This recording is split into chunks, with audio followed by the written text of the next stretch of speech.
Hi everyone. In this video, we will see the torque of an induction motor at different slip values. As previously we have seen in last lecture that the torque expression we have derived. So taking forward from there, now we will establish the torque at the different slips and how the maximum torque can be achievable at starting.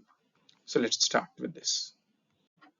So in the previous lecture, we have derived the expression for the developed torque. So the developed torque was 3 standstill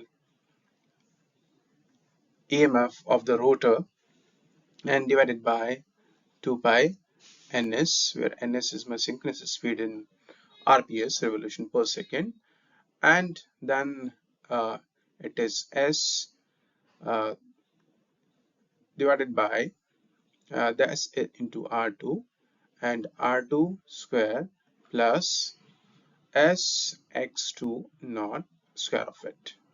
Here again the x2 naught is my standstill reactance of the rotor. So this is nothing but the rotor reactance. So this is my rotor reactance at standstill.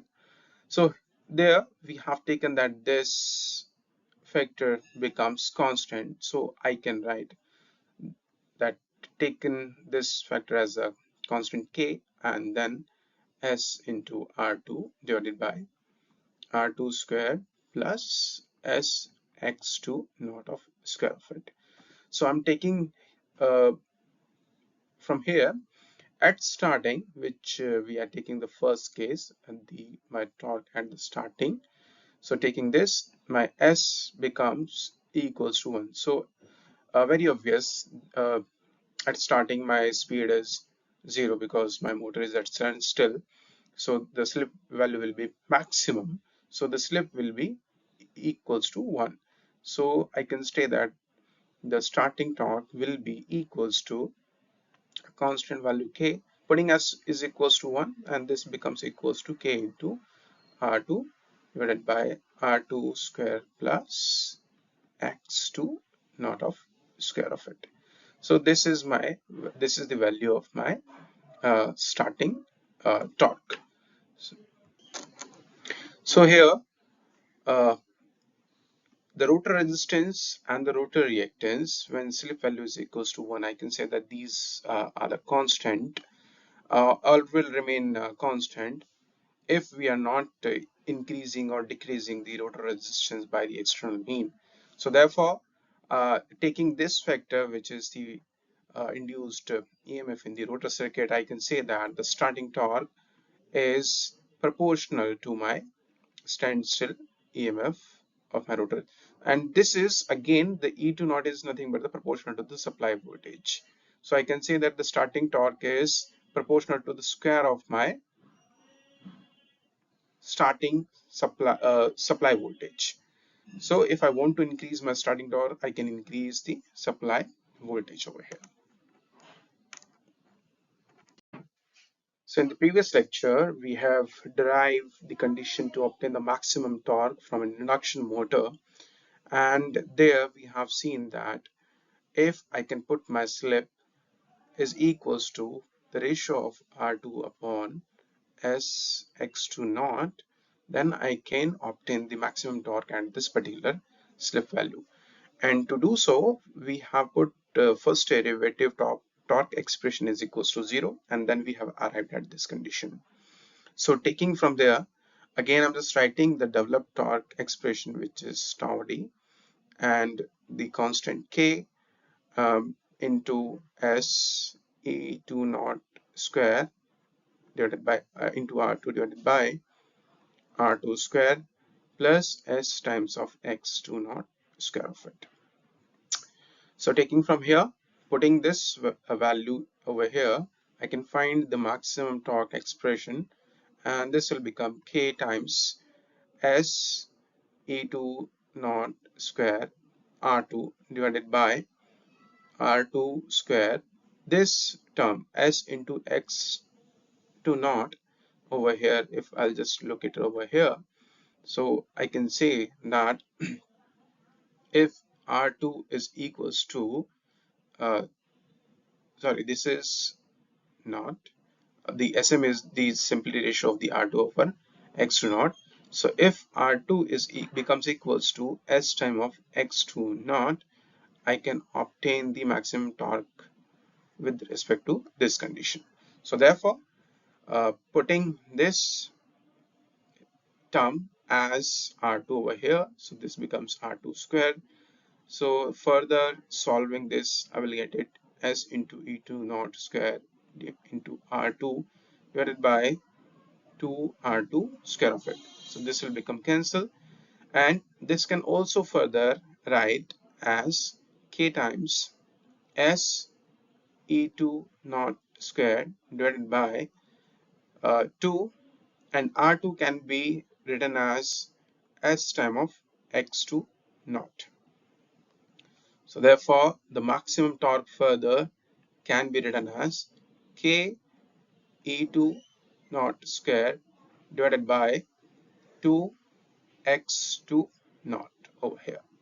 So this is my expression for the maximum torque obtained through the induction motor.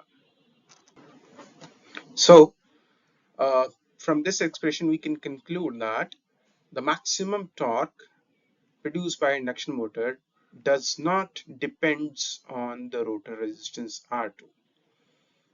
However, at what value of slip it occurs can be controlled by R2.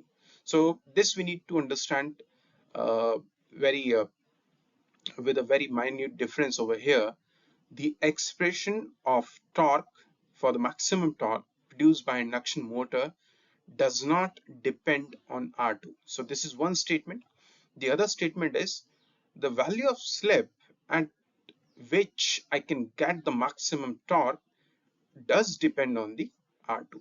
So this is equals to R2 divided by X2 naught over here. So clearly there is a difference that if I want to obtain the maximum torque, let's say at the starting where my slip becomes equals to 1, so that I can do it just by playing with the R2. However, the maximum torque which is being produced by the induction motor, the amount of it does not, it has nothing to do with the R2. So it is independent of the R2 over here. So these two statements we need to clearly understand over here. So let's conclude what we can derive from the expression of the maximum torque. So taking the expression over here again, that we have seen this now, the maximum torque produced by an induction motor is equals to K into E2 naught square divided by 2 times of X2 naught of. So from here I can say that the first point is, which we have already discussed, that the maximum torque produced by induction motor does not depend on my rotor resistance. However, the slip value at which it is being produced does depend on my rotor resistance. The second point is that maximum torque is inversely proportional to my rotor reactance. So therefore, the rotor reactance should be kept as small as possible to improve the maximum torque, because the maximum torque of my induction motor is inversely proportional to my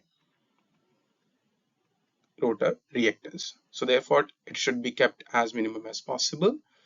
The third point is that the rotor resistance can play a part to get the maximum torque from induction motor, because R2 becomes is equals to S time of X2 naught. So therefore, I can achieve the maximum torque at any given slip value. Let's say I can also achieve the maximum torque in the starting if R2 becomes is equals to X2 naught, because slip value becomes 1, and if I can increase the resistance is equals to x2 naught, then I can achieve the maximum torque from induction motor at starting.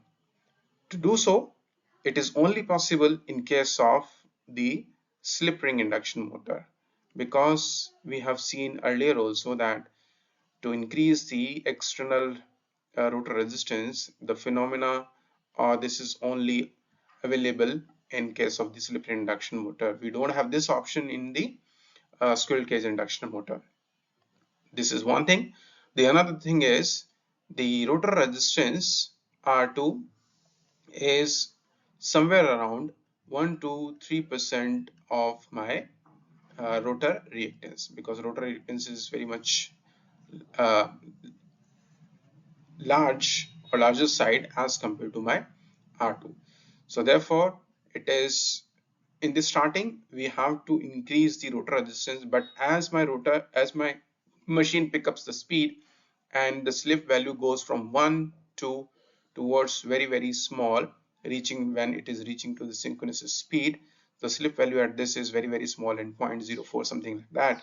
So therefore my reactance, which is x2 naught, is also going to reduce it. So if this thing is happening, if this is also going to reduce it, the R2 value should be reducing to get the maximum torque. So therefore in the starting, R2 value should be very high, just to match with the x2 naught. As my rotor or the motor picks up the speed, R2 needs to be the cutoff. So this phenomena happens, or this method is being applied in the case of the slip ring induction motor.